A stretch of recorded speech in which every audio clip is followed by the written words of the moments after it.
We keep telling this government to stop playing with young people. Sasa wamepitisha pesa ya kututrack sisi social media users. Ati sasa wananunua system ya kujua wewe unasema nini, unasema nini, wewe uko wapi, sijui hata kupata wapi. Ati wanatumia 50 million, sijui kama 100 million kubai kitu inaitwa Optimus 3.0 social media ya kufanya hiyo maneno yote. Na utasikia wa members of parliament wakisema, oh, justice for Albert, wakishout at the top of their voices, justice for Albert Ojwang, oh, justice, justice. Na wao ndo wanapitisha hii maneno. Oh no, the fire was so low that we elected hyenas in sheep's skin. Hyenas have gone there and decided to back us up. A government that is so much worried about what the citizens are boasting rather than what the citizens need. Allocating 150 million for software that has a potential to track social media users, while teachers, DSC, are not employed, while some counties have no classrooms, while we have no X-ray machines in most of our districts and level 5 hospitals. Allocating 120 million for head of public service to renovate his vehicles. Makofi. Genius. Genius. That is a priority. We need that as a nation. The head of public service must have smooth movement along the country to help us with development. Reducing development budget while increasing state-out budget. Makofi Dena. This government truly knows our hearts. Reducing 650 million from DAC and adding the money to the TF's office, including increasing the money to Parliament. Manejo, Yagraun. I think we as Kenyans are blind. Can you not see that this government cares for us? They care for us. Taking money for teachers and putting them into the office of the DF. Taking money for development and putting it in the money of debtors. National Fund for Disabled Kenya. Money meant primarily for development imegatwa.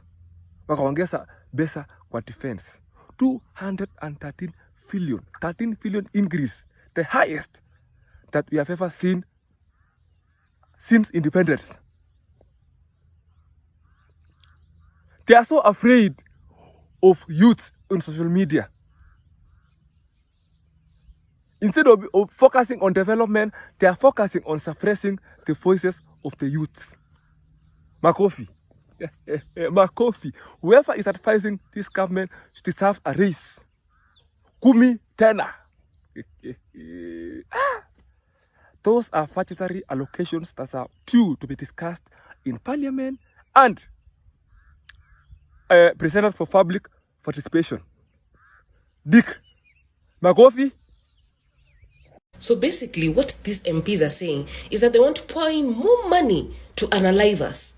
And I'm going to put it exactly like that, because you have demonstrated it. That money that's supposed to be given to DCI, of which they used this past weekend to go to Albert Ojwang's home to collect him, to bring him to Nairobi. That is money that you spent to travel, to even pay the people to unalive him. 150 million more to be poured into DCI to surveil us so that they can unalive us. That's the plan, right? It is not more money for education, no. It is not more money to feed the children who are in school. It is not more money for doctors who are also on strike because hata hawalipwi. The priorities of these MPs.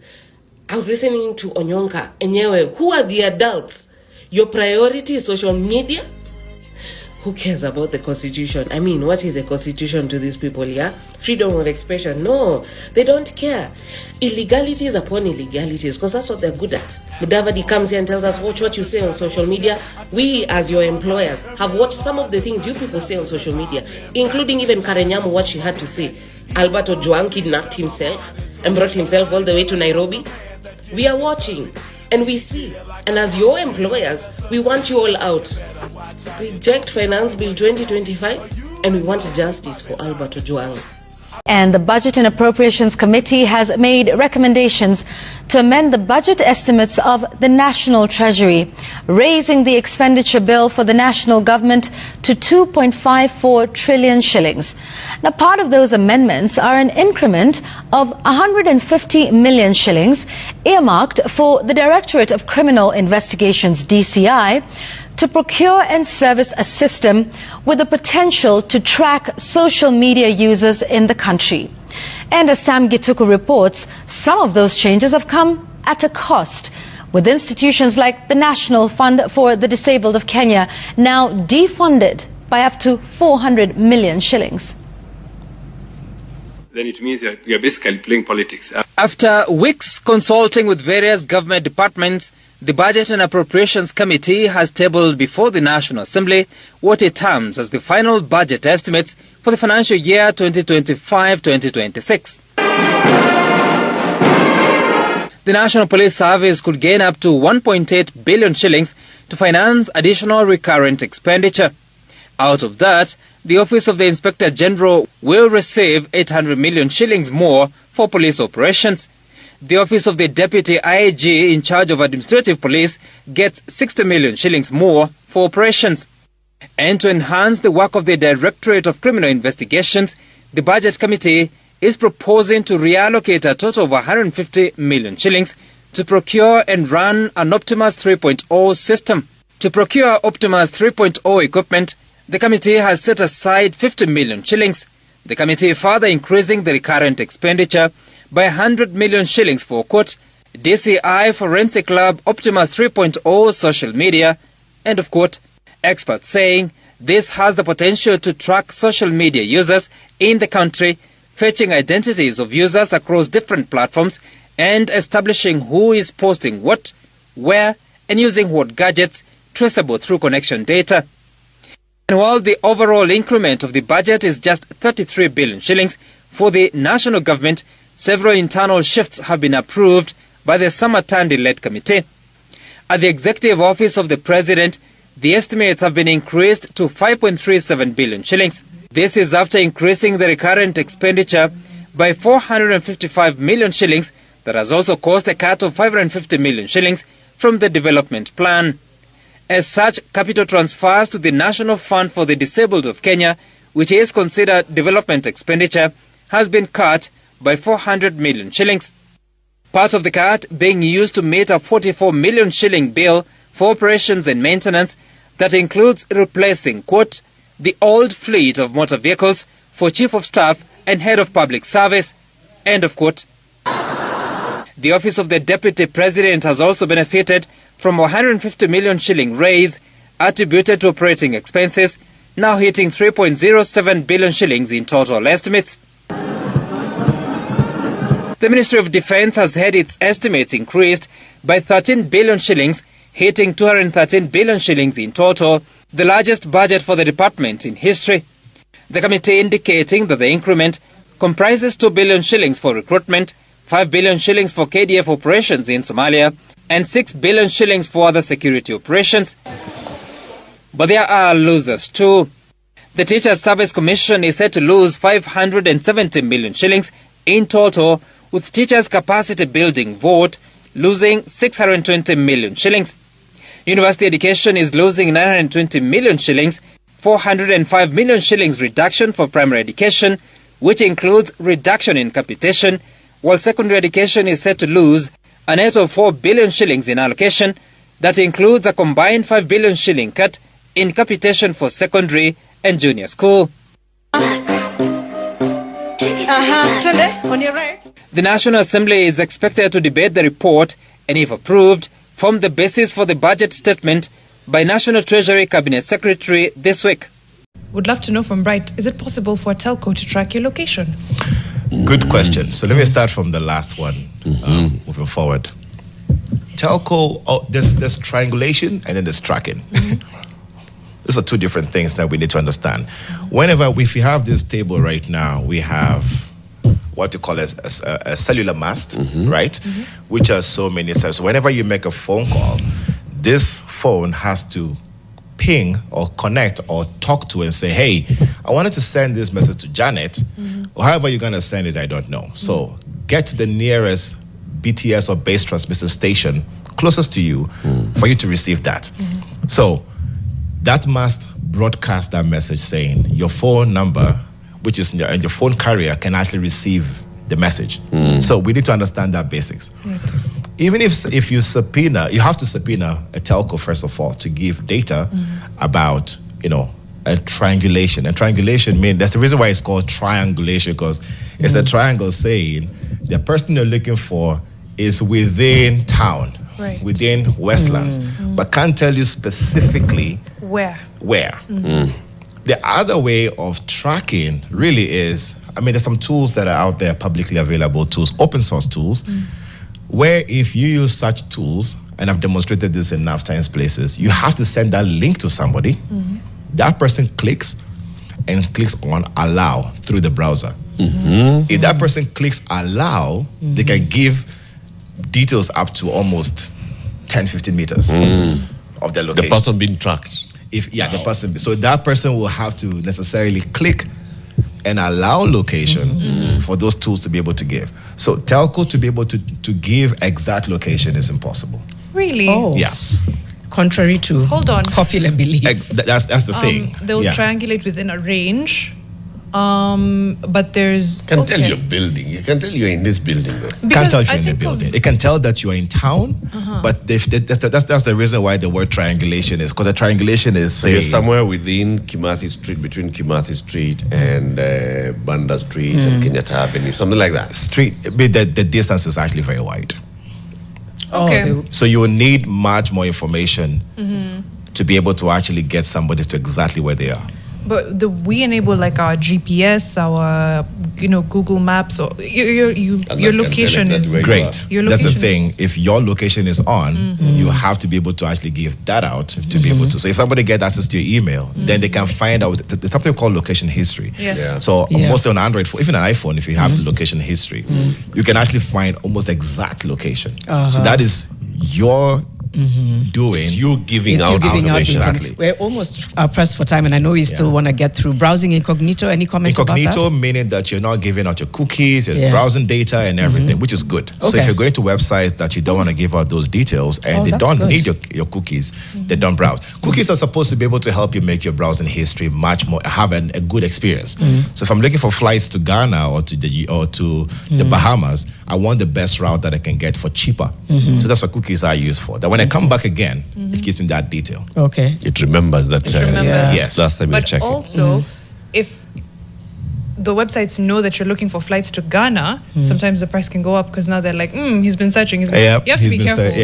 That's why I use two different browsers, even if I use what we call a VPN, a virtual private network, that my traffic goes through somewhere else when I'm browsing some of those websites. So it feels like I'm in the States looking for a ticket so that I can get price comparison as well. How many minutes do you have? One.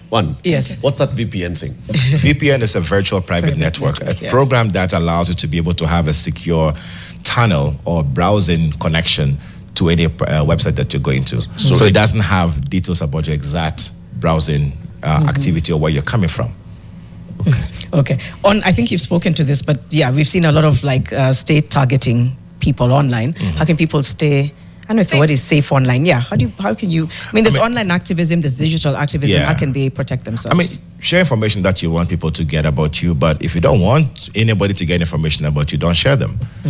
Because if I want to find information about you, there are tools to be able to go fetch. What do you browse? What do you talk about? Where have you been tagging that you're playing soccer? Where have you been talking about going for meals every day? That's you giving out the information. So if we have to also minimize how much information we share about ourselves online. We share too much. way too much information. Posting your location, Posting when you are location, at the birthday, actively saying I am here right now. You know, when you say right now I'm this building and everything, all our devices here have calibrators that can be able to pick information. We have to make sure that we are the custodian of our data. Yeah, just before we say bye to Bright, just a quick one. Your world. I just wanted to mention that in the 80s, when we didn't have mobile phones, cops would still come and pick you from a hole that you're hiding. They can find you if they want to. Zima simu. Polisi wa Kenya kikutaka. Ushaishanga how DCI na telcos wako able kutrack kwa Kenya even when the GPS and data is off, wacha tukushow. With technology, the ability to pinpoint location ya msee imekuwa a crucial tool for law enforcement like DCI na telecommunications companies. One method yenye ime-stand out ni cell tower triangulation, which allows authorities to track individuals even when GPS or mobile phone data is off. So what is cell tower triangulation? Cell towers are the backbone of our mobile communication network. Now they are strategically placed to ensure seamless coverage. Kila tower will serve a specific geographical area na simu ikiconnect to the network in establish a communication link with the nearest tower. Triangulation kwa hii context involve kutumia signals from multiple cell towers to determine the precise location of a mobile device. The process relies on the time it takes for signals to travel between the phone and the towers. By measuring the distance between the device na each tower, a mathematical algorithm inaweza pinpoint the location where the distances intersect, revealing the user's exact coordinates. Na je, umeona scene kama hii kwa movies za action. Law enforcement agencies kama DCI hutumia technology to track down individuals involved in criminal activities, locate missing persons ama gather evidence in ongoing investigations. Telecommunications companies, on the other hand, hutumia cell tower triangulation for network optimization and maintenance to ensure we get a seamless communication experience. Despite its effectiveness, cell tower triangulation iko na its own limitations. Kuna several factors that affect the accuracy of location data, such as density of cell towers, environmental conditions, and the type of mobile device. In densely populated urban areas, kwenye kuna numerous cell towers, the precision can be as high as a few meters. However, in rural or remote areas with fewer towers, the accuracy may decrease significantly. While tower triangulation is a powerful tool, concerns za privacy may spark debates on its ethical usage. To strike a balance between safety and individual privacy remains a challenge for regulators and technology companies. This is how you check if you have been tracked. Let me show you. You go to your dial pad, you dial *62#, then you wait for the memory code to be activated. If you see any of the choice being forwarded, it means you have been tracked. Let me show you how you can disable this feature. Let me show you. Go to your dial pad, you dial #002#, then wait for the memory code. There you go. You have erased all the forwardings on your phone. For more content like this, like, share, and follow. Do we have a dictator in town, and what does it? Why are Kenyans really embracing that? Well, they are waiting for the next election. I can tell you, if Ruto gets more than 3 million votes, he will be lucky. Even the Kenyans that he thinks they are going to vote for him blindly. The young people from that community are not going to vote for him. So I'm telling you for free. So the crowds from Narok during his tour of the region, that could have been part of paid up crowds. You saw the crowd even in central Kenya, where each person was being paid 1,000 shillings, and some of them they were being paid 5,000. And the border guys, they were being paid to carry 2 people, and he himself is paid not only to carry but to attend the rally. Wacheni tu mimi niseme na mapema. Ndio kama kuna list na andiko mniweke kwa list. I can't wait to reject Finance Bill 2025. I can't wait because I know it will be something absurd. It will be something mental. I can't wait. Mniweke kwa list jameni. List ya reject. And don't buy into the political rhetoric of trying to divide you into tribes. Yes. Our problems are not tribal. There's no Kikuyu problem, there's no Kalenjin problem, there's no Luo problem, there's no Somali problem. There's no Kamba problem. Yes. Shift share knows no tribe. The university funding model knows no tribe. Yeah. Joblessness knows no tribe. All these problems that we point out, They do not know any tribe. Luchivia, labda hujui ni nani utapigia kura in 2027. Yes. Lakini ile kitu muhimu zaidi ni kwamba ujue yule mwenye hautapigia kura. Yes. Are we together? You may not know who you will vote for in 2027. Yes. But it is important to know who you will not vote for in 2027. The best way for Kenyans to vote in 2027 is two ways. One, don't vote for anybody who did not deliver when it came to their manifesto. Number two, do not vote for anybody who had any previous corruption cases. For example, when it comes to Sakaja, the current Nairobi governor wants to run for a second term. Now, I will be damned if I vote for Sakaja considering just one part of the manifesto, which is roads. He said that he will fix roads and he will fix drainage and water will be distributed to different parts of Nairobi. He said this and he has not delivered. Nairobi to go 2025, we are almost at the half of the year and the roads are flooding insanely even if it rains just a little bit. So what logic would someone be using if they vote for Sakaja for the second time? What logic would somebody be using if they vote for Pasaris, who is definitely probably going to run again for Nairobi women rep, and she has not been proactive in talking about like femicide cases and protecting women, which is her job in Parliament. If we just focus on those two things, not voting for anybody who had any corruption case and not voting for anybody who has messed up their manifesto, I feel like Kenyans will be really, really far. Instead of focusing on voting for somebody because of their tribe, because they paid you 200 shillings, because you are voting for them just so that they can remove somebody else and you hope that they are going to do something better, please, I think it's time that we remove ourselves from the situation.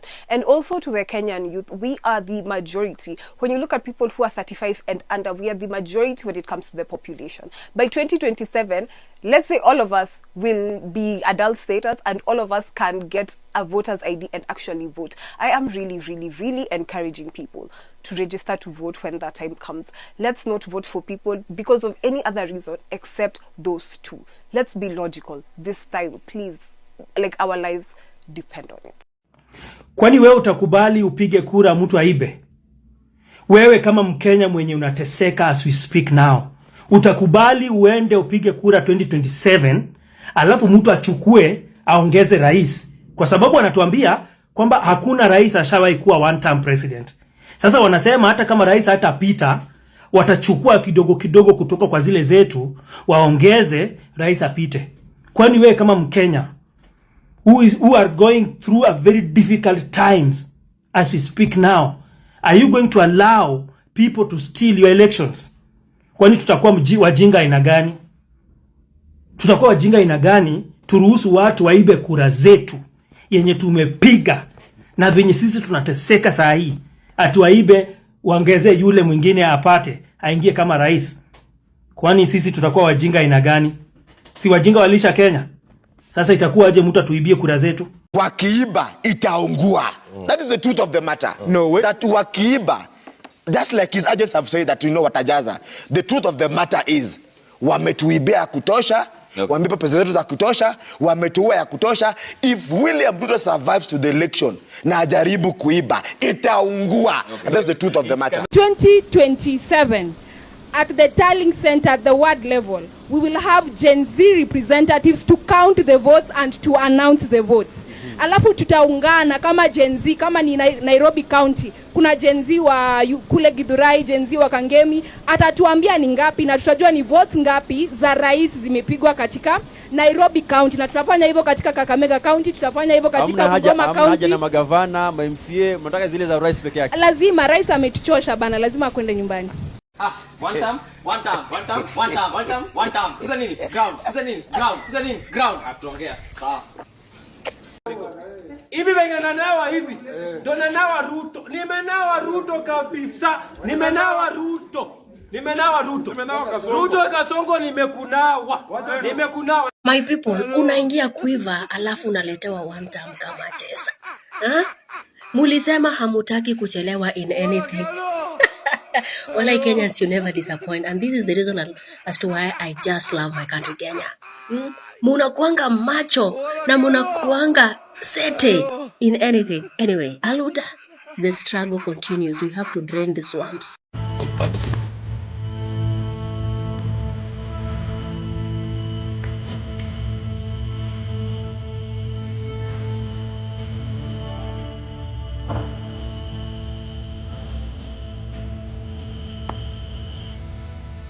eseyo moyo. Ruto must go. Ruto must go. Ruto must go. Ruto must go.